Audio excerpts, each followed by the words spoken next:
War is something that shakes the core of humanity. When humans clash, the world feels the intensity.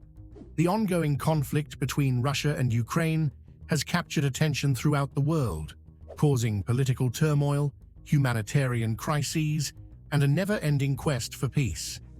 But now, a man who is no stranger to controversy, negotiation, and headlines, Donald Trump, is claiming he can end this war. If I were president, and I say this, I will end that war in one day. It'll take 24 hours. I know Zelensky well. I know Putin well. Why is Trump, a US president, so eager to intervene? What strategies does he have in mind to tackle this challenging situation? More importantly, how do Russia and Ukraine perceive his potential involvement in achieving peace? These are the questions we will explore today. Stay with us until the end, where we'll discuss the possible future for these nations in conflict. Donald Trump advocates for an America First approach, aiming to reduce foreign issues that cost the US money. He proposes halting the US military support, which has exceeded $171 billion since the war began, by pushing for a peace deal between the conflicting countries. To grasp Trump's motivations, it's essential to look at his political and personal interests. As someone who transitioned from business to politics, Trump has always highlighted the significance of making deals that benefit everyone involved. He sees the Russia-Ukraine conflict not only as a humanitarian crisis, but also as a failure in leadership and diplomacy. Trump has consistently criticized the recent US administration for its approach to the war, arguing that more could have been done to avert the escalation. He believes this conflict poses a threat to global stability and undermines America's economic interests. With a track record of promoting a strong yet practical foreign policy, this situation serves as a crucial test of his capacity to facilitate peace. I want the war to stop. I want to save lives that are being people being killed by the millions. It's the millions. It's so much worse than the numbers that you're getting, which are fake numbers. Trump's focus extends beyond politics. He is keen on establishing a legacy. Bringing an end to one of the most prominent wars of the 21st century could solidify his image as a peacemaker, a title he appears eager to embrace. He has voiced concerns about the war's severe human impact, especially on civilians. His public remarks indicate a sincere wish to alleviate the suffering, although critics suggest that his motivations might also be driven by a desire to regain political prominence. And what I'll do is I'll speak to one, I'll speak to the other, I'll get them together. That war would have never happened. But how will Trump do the impossible? Trump's approach to ending the war centers on direct negotiations, unconventional strategies, and utilizing his relationships. He has mentioned that he would bring both Russian President Vladimir Putin and Ukrainian President Volodymyr Zelensky together in one room to negotiate a resolution. His confidence in his negotiation abilities is rooted in his business background and previous diplomatic experiences, including his notable meetings with North Korea's Kim Jong-un.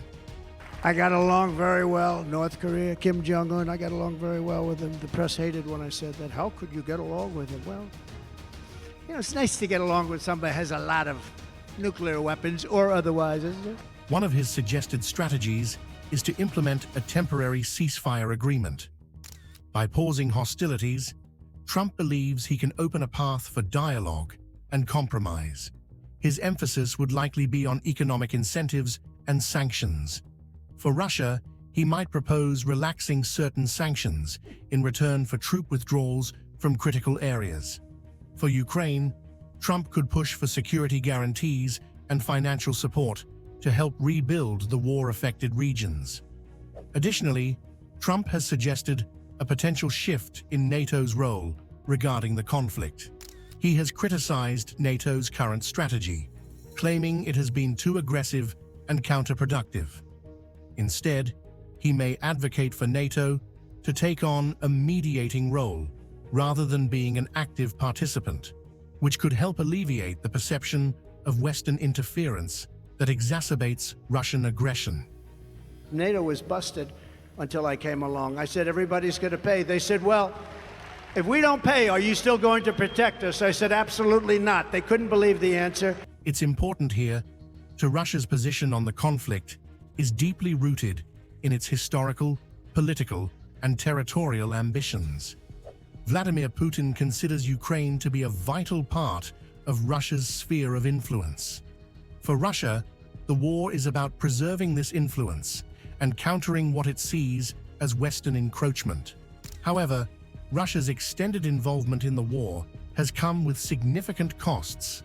Sanctions have severely impacted its economy, its military resources are becoming increasingly strained, and global condemnation has left the country diplomatically isolated.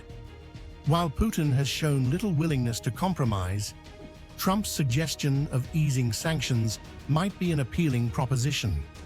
Russia would likely approach Trump's involvement with a degree of skepticism.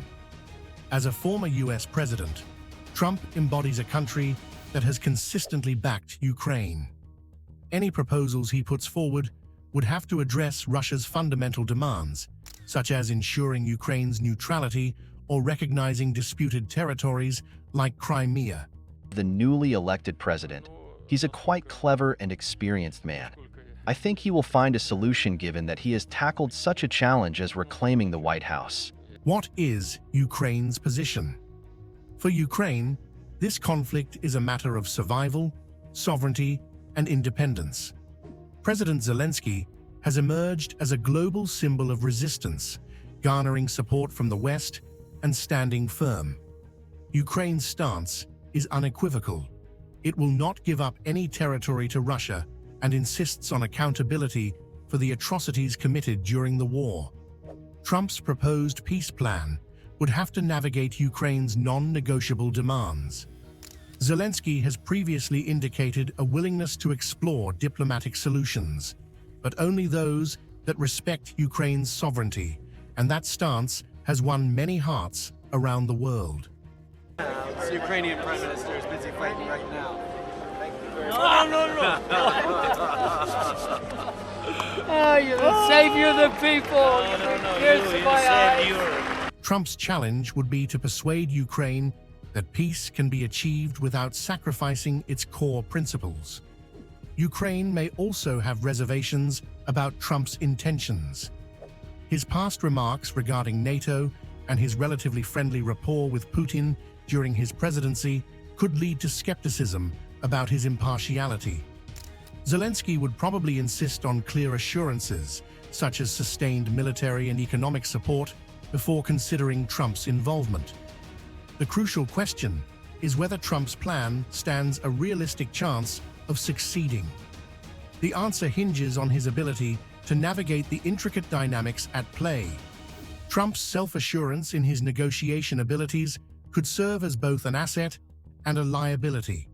While his unorthodox approach might help break the stalemate, it could also alienate important stakeholders, as he said in an interview. Both Russian and Ukrainian, they wouldn't be dead today. And all those cities that are blown up and disintegrated right to the ground, that wouldn't have happened. Okay, now, here's the problem. We've given so far $171 billion. They've given, meaning European Union, which is approximately the same size altogether as our economy. They've given about 20. So we're at 170, let's say, and they're at 20.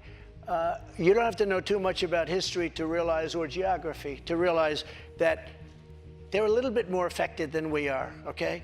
So they've got to put up a lot more money because they're taking advantage of us like every other country did. That's why I ended NAFTA and replaced it with the USMCA, Mexico, But on Canada. this issue, Mr. President, I should know, I don't know any Democrats who have said they don't believe Putin would have invaded if you were president. But her question is, would you continue to give Ukraine money and weapons if you're elected? What's the answer? One advantage for Trump is his outsider status.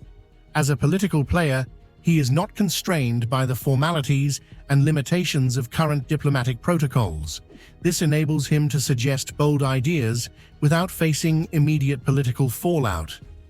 The success of Trump's plan hinges on whether Russia and Ukraine are willing to engage in negotiations. If either side views his involvement as biased or self-serving, talks could fall apart before they even start. Additionally, support from the international community, including NATO and the European Union, would be crucial to lend credibility to his efforts. The future of Russia and Ukraine is tied to how this conflict is resolved, whether through Trump's intervention or other avenues. A peaceful resolution could pave the way for Ukraine's reconstruction, promoting economic growth and stability in the area. Ukraine's potential integration into the European Union and NATO could strengthen its global standing. For Russia, achieving peace would provide a chance to revitalize its economy and mend its international image. However, this would necessitate significant compromises, such as pulling back troops and honoring Ukraine's sovereignty. It remains unclear if Putin is prepared to make these concessions. If the war persists, the repercussions could be dire. A prolonged conflict would further destabilize the region, escalate global tensions, and worsen the humanitarian crisis. The world would grapple with the fallout of economic instability, energy shortages, and political division. In Trump's proposed deal, he wants to make sure Ukraine doesn't join NATO for 20 years because that might upset Russia. He suggests starting peace talks using the places where the fighters are right now, including some areas that Russia took from Ukraine. Trump also wants to create a safe zone, a special area where no soldiers are allowed, along the long line where the fighting is happening. This safe zone would be watched by NATO, which includes American soldiers, to keep the peace. Ukraine is a bit worried about losing land, but knows they need America's help, so they are thinking about talking and trying to find a solution. In the end, the future depends on courageous leadership, innovative diplomacy, and a sincere dedication to peace. Whether Donald Trump can spark this transformation is yet to be determined. Do tell us in the comments section, what do you think? How things will unfold between Ukraine and Russia, and what will be Trump's role? And if you liked today's video, make sure to like it and subscribe to the channel for more interesting content like this. Until then, see you next time.